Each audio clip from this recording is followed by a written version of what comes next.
and going to talk a little bit about what we're doing with later in terms of relating the types to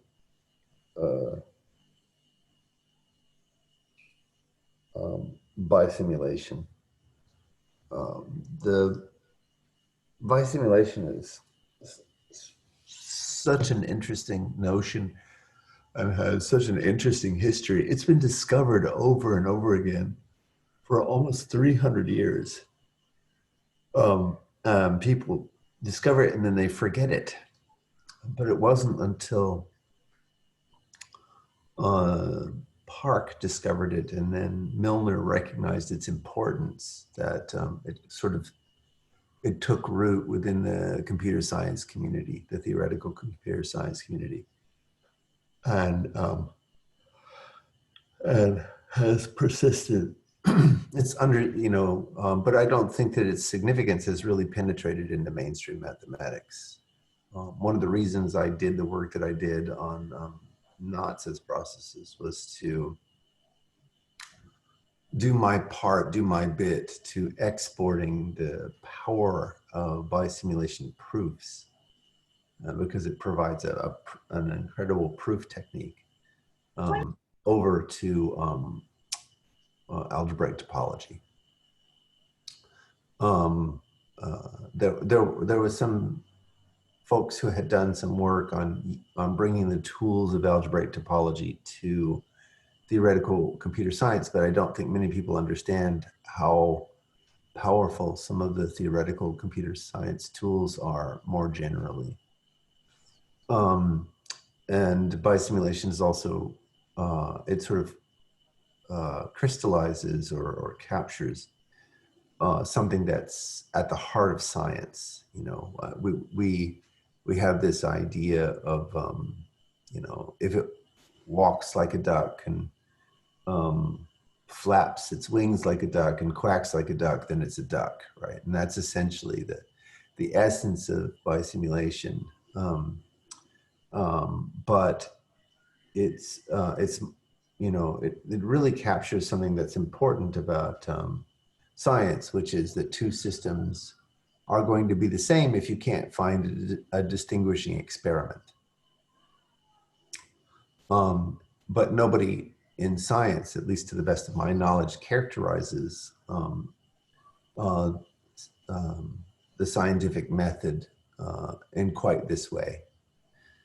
And so it says something that's very useful because it's effective and profound. It also has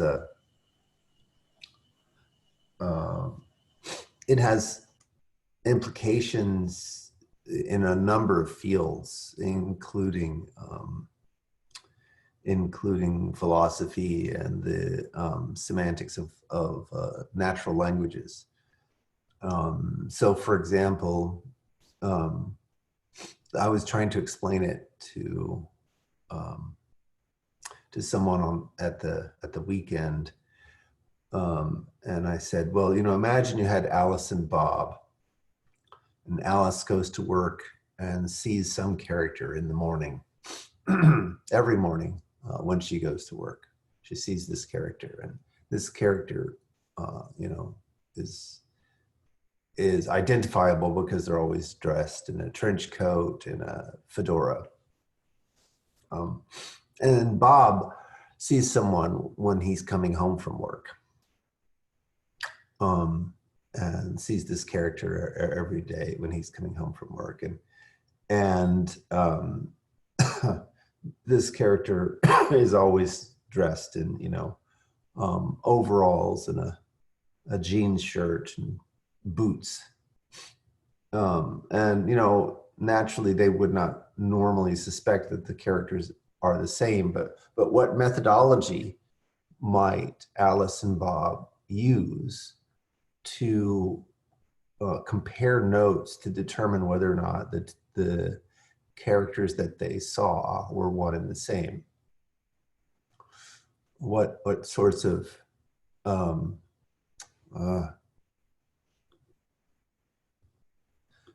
sort of detective methods would they use to compare notes to figure out whether or not the character they saw was the same. And so again, it's sort of whether or not you can probe their descriptions of this character in such a way that the descriptions line up somehow. A similar thing happens, if we go back to mainstream mathematics, there's something interesting in, if you think about, say, modeling chemical equations or a chemical reactive system, not the equations just yet. So if I have a beaker and I poured some solution into beaker A, and I poured some solution into beaker B, how would we know whether or not the beaker A contains the same chemicals undergoing the same reactions as in beaker B? What's that? And the interesting thing is, if you were handed the differential equations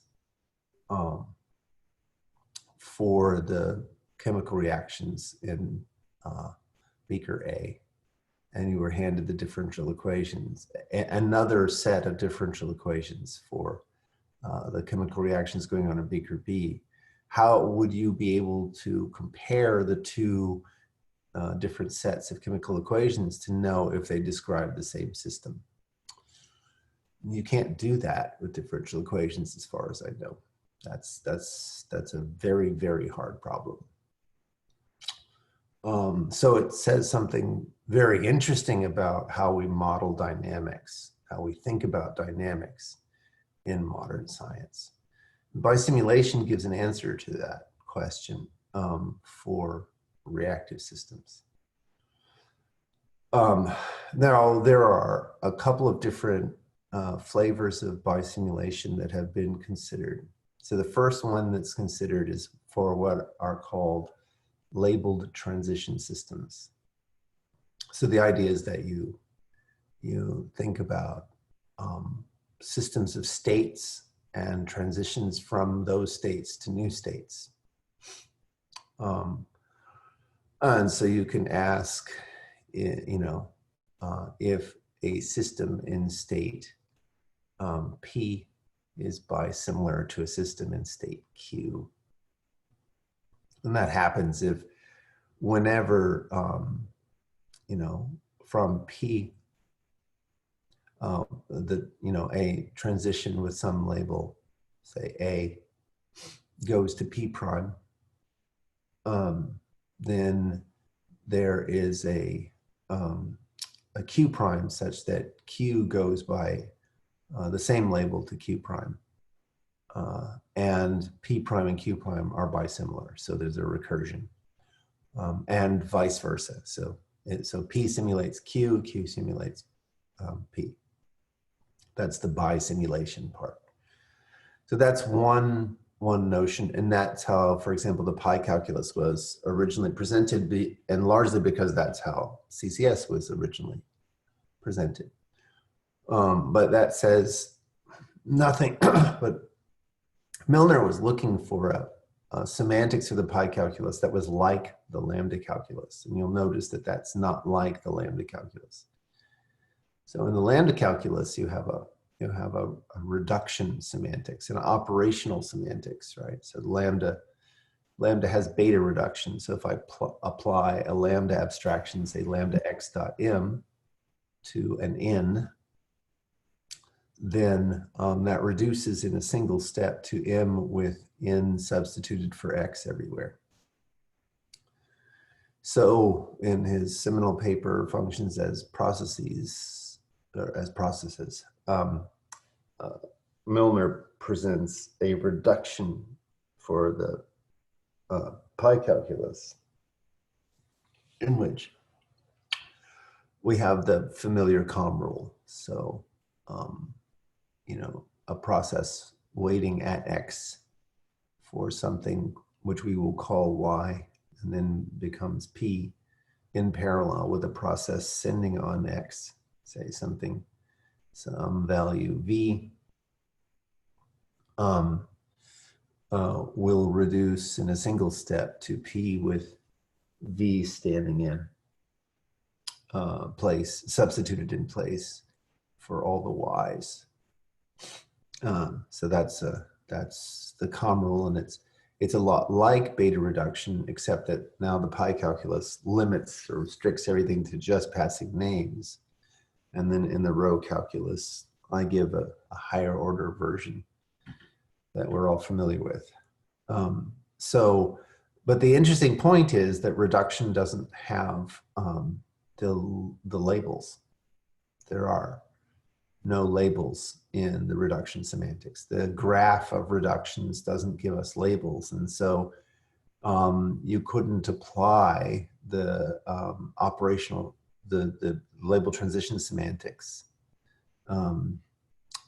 to the operational semantics in such a way that you got good properties. So Milner and said, Georgi introduced this notion of a barb. So they say, they have to simulate each other with respect to their reductions, but they also have to match barbs. So they define a notion of a barb, which is basically has an observable action at some name. And so they have to match barbs. So it doesn't affect the reduction graph, but it does introduce this additional matching. And then Milner and Leifer, so they wanted a notion of labeling that you could derive from the reduction graph. And so there's been quite a bit of work. So Milner and Leifer and Sewell come up with this approach based on context as a notion of labeling. And essentially, Milner and Leifer are working hard to come up with something that's quite general for a wide variety of rewrite systems. And what they're really trying to characterize are the prime contexts, the contexts which are not factorizable into smaller contexts that can be used to label transitions. And they're more or less successful, May I ask a question here? Sure. When you say this is a verb, is this can be seen as a part of reductions or something like that? Nope. No. Okay. No. Reductions have no observation. I see. Yeah. So you know, the input and the output are matched, and so they're essentially silent. What you're looking for is, it's really an issue of open world versus closed world. So in closed processes, in this sense of the word, all the inputs are matched with outputs. But you know, we can imagine one that there's a for comprehension and two outputs, and one output matches the name of the for comprehension, the other one doesn't.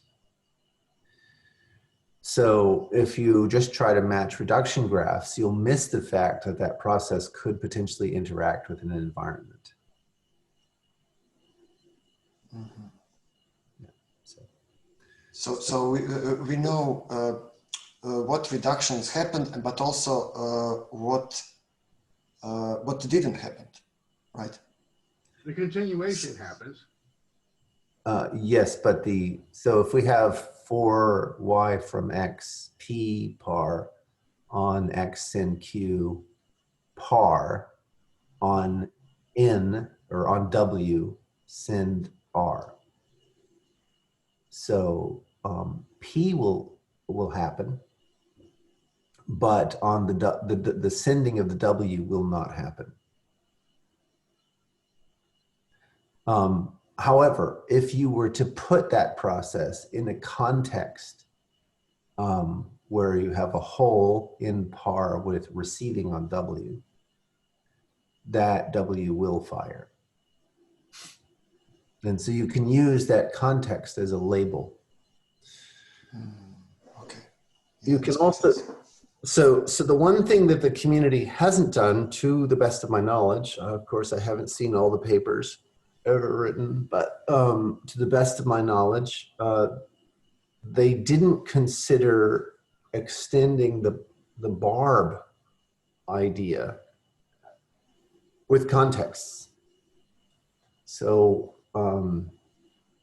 Mike and Christian and I have been looking at whether or not we can use this idea of prime contexts for barbs. And the reason is because we don't want to, so notice that if we do this thing with context, then the graph that we get from the label transition system is not the reduction graph. It will be richer than the reduction graph. Now, there's always going to be a process into which you can embed your current process, which recovers the reduction graph.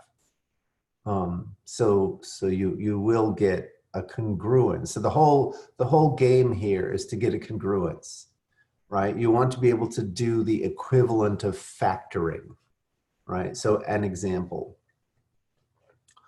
You want something like if P par Q is bisimilar to P par R, then we can cancel out the P part and get that Q par R, or Q is bisimilar to R. Does that make sense? Yes, yes. Right. So this canceling of surrounding environment is useful for equational reasoning. So that's why people want congruences. It's also deeply related to what's called the Liskov substitution principle. Right. We want to be like, if two processes are equivalent in some way, we want to be able to substitute one for the other in any context, right? It's like replacing components on a motherboard, right? We should be able to put a new component in the slot that the other one operated in. So this is the idea of substitutability in the Liskov substitution. But Liskov just gives a principle. She doesn't give a framework in which we have effective definitions. And now another interesting thing is that the definition is effective without being decidable. We know how to implement it. We know exactly what to do to implement it, but it isn't decidable because, there's a halting hard problem there. When programs are equivalent is the same as the halting problem. However, the decidability, turns to our advantage in the sense that, there are classes of programs for which this is decidable, and we can always just only run it as far as we want. We can put timeouts or surround it with spinning of gas or flow or whatever. And so it has this nice property of kind of scaling to our degree of resources. So it's a very, very lovely notion. And now the final piece of the puzzle before I get to the math is that there's a famous theorem spoken about many times before, which has to do with relating logical equivalence to bisimulation. So you want to relate logical equivalence to substitutability. So Hennessy-Milner logic, which is sort of the precursor of the spatial logics, and the precursor to the ladle stuff, or one of the progenitors of the ladle stuff, is it enjoys a theorem, and the theorem is of the form, you know, P and Q are bisimilar, so they're equivalent if and only if, for every formula, you know, P satisfies that formula if and only if Q satisfies that formula. So P and Q are bisimilar if and only if they satisfy exactly the same set of formulae. It's an interesting side notion I'll throw out. Assuming that you had an ordering on formulae, then you could give a metric on processes. You could say that they're as far apart as the first distinguishing formula in the ordering.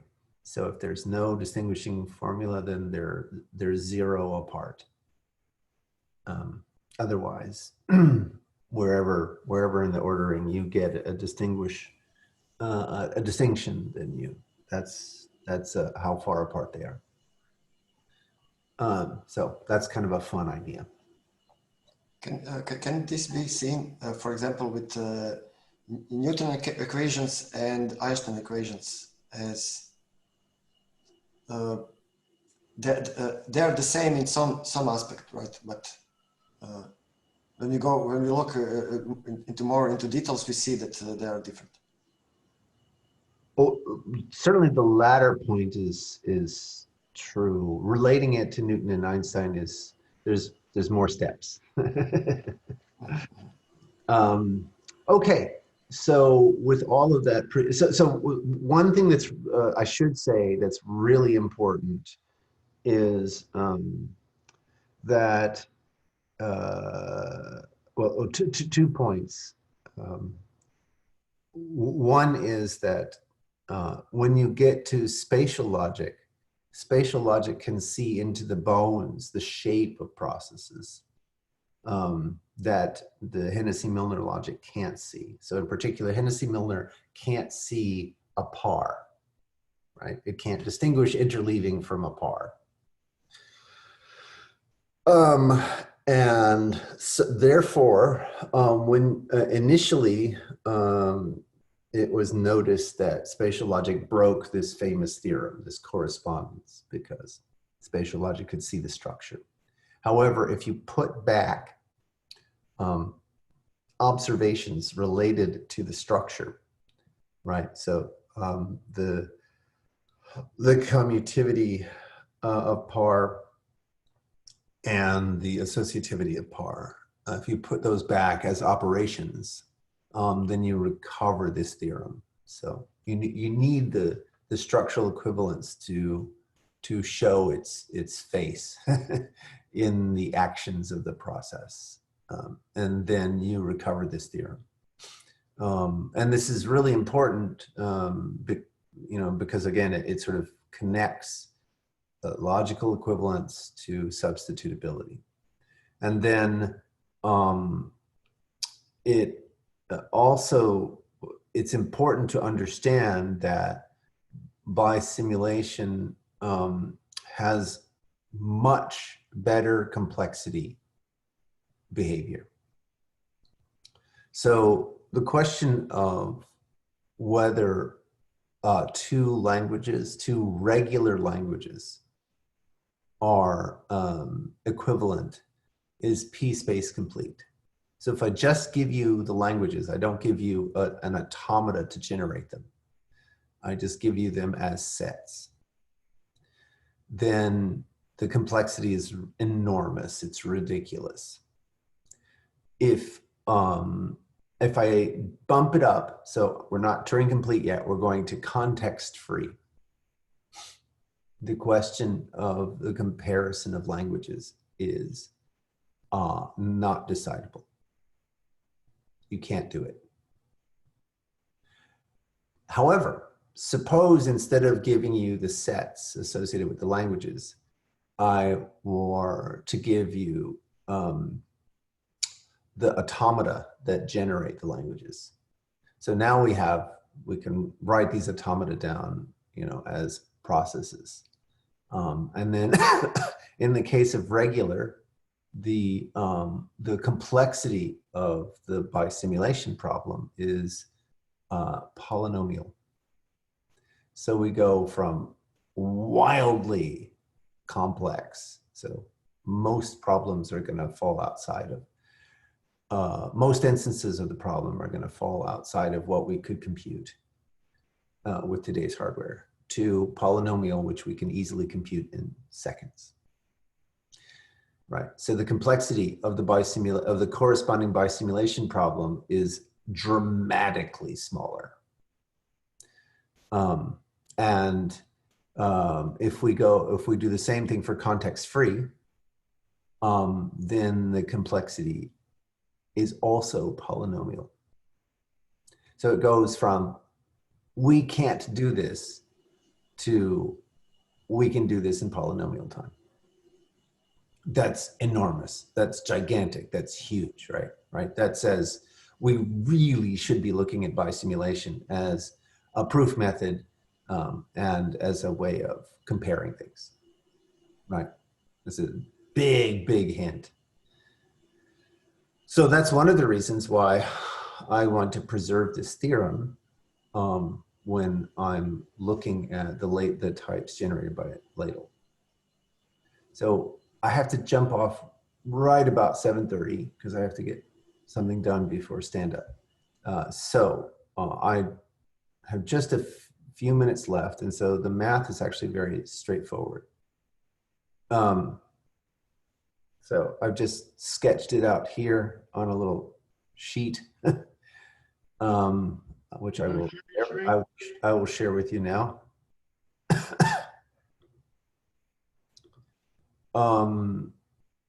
So on the top here, we're just comparing different notions of context that are useful for observations.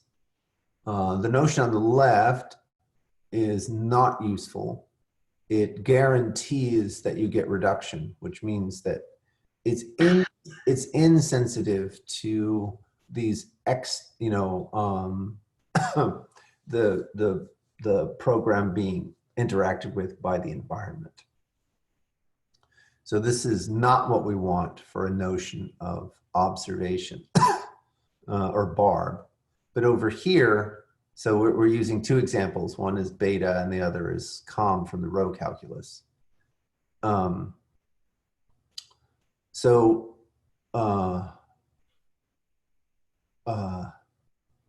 the idea is that lambda x dot m applied to a whole or a whole applied to an n will make observations about whether or not, at least in this second case, whether or not you've got a lambda abstraction that you're putting into the whole.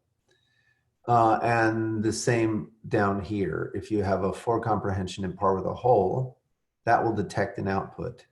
And if you have a whole in par with an output, that will detect a for comprehension in the environment, right? So these are the notions of barb that we want, right? And so we can characterize those quite generally. So barb pk, so p is a term, k is a context, is going to be defined to be there exists a p prime such that when you put p in the context, that reduces in one step to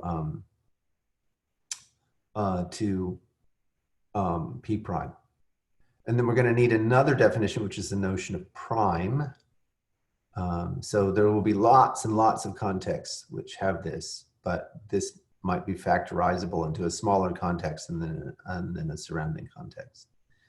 So you want k is prime if there exists a rewrite row and a q such that the source of p is equal to k of q and k is not empty.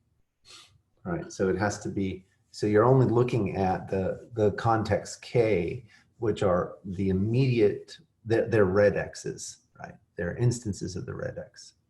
So you're knocking holes like we did here. We're knocking holes in the red X of the rewrite rules. Okay, so now we can define our barbed bisimulation, which is P is bisimilar to Q if and only if 1A for all P prime, such that P goes to P prime. There exists Q prime such that Q reduces to Q prime. And of course, there's, and P prime. Hang on a second.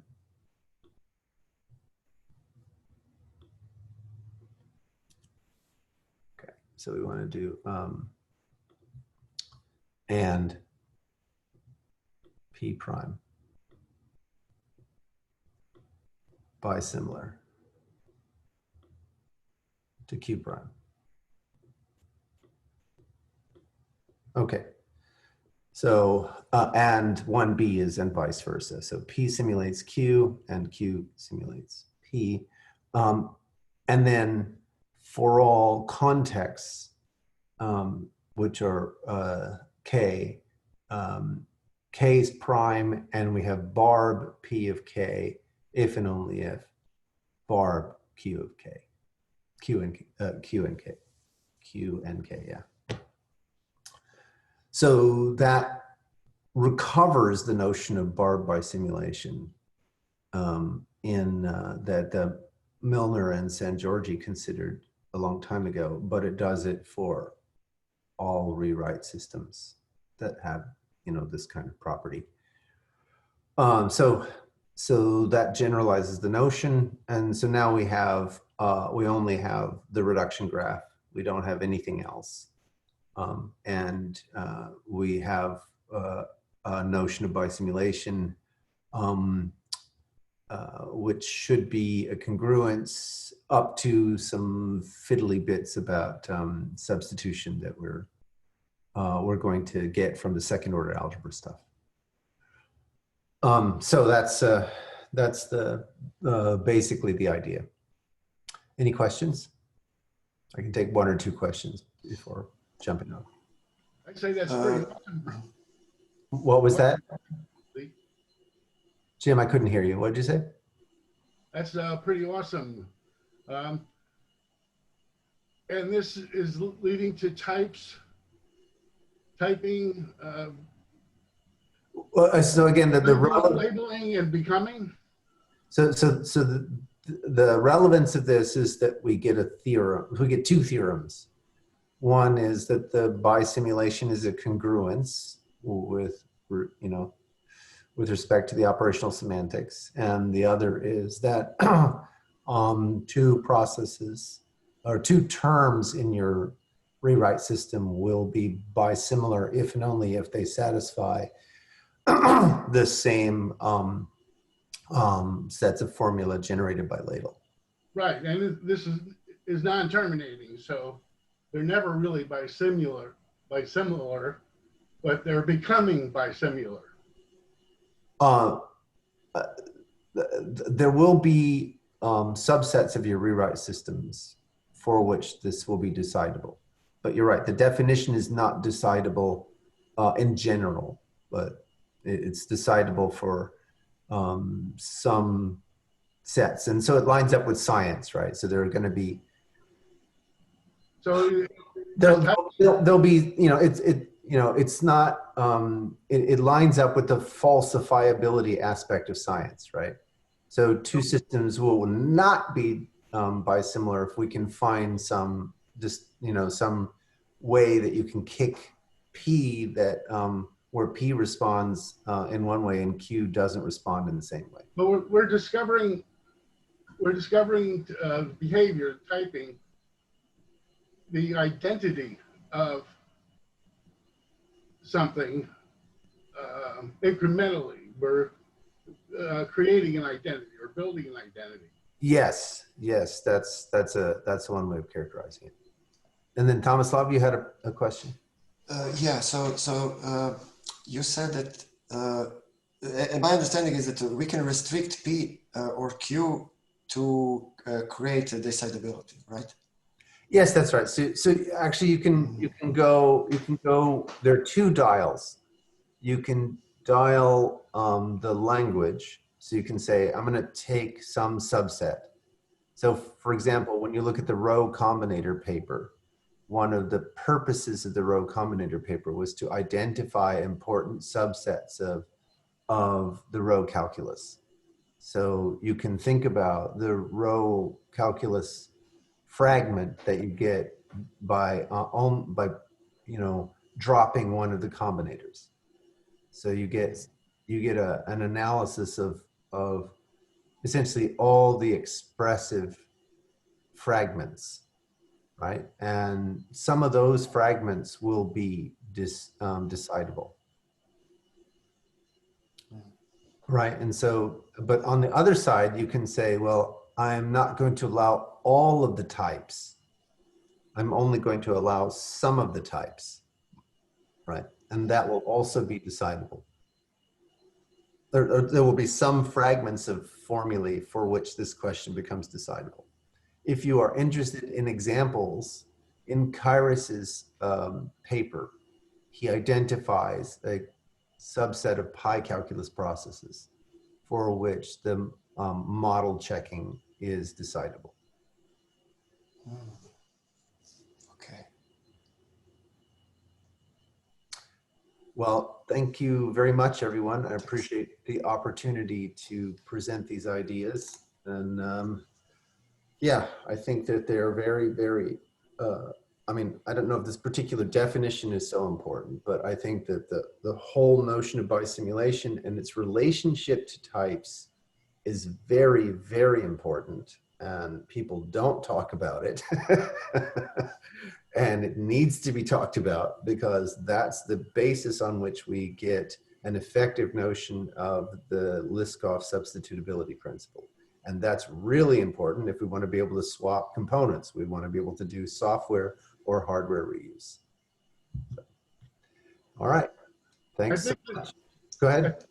I think this is about becoming, damn it, I can't say it.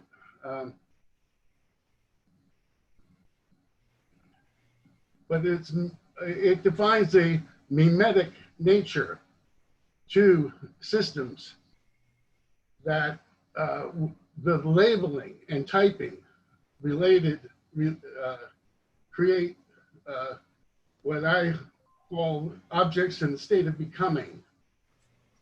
Yes, I understand exactly what you're saying. Yes, I know what you're talking about. But it's not that the objects are becoming, it's our understanding of the objects is becoming. Well, it can be both. Biosimulation may be a means of enabling a collective intelligence in a mimetic manner. That's very true, but more on that in another installment. All right, thanks all. Ciao, ciao. Yeah.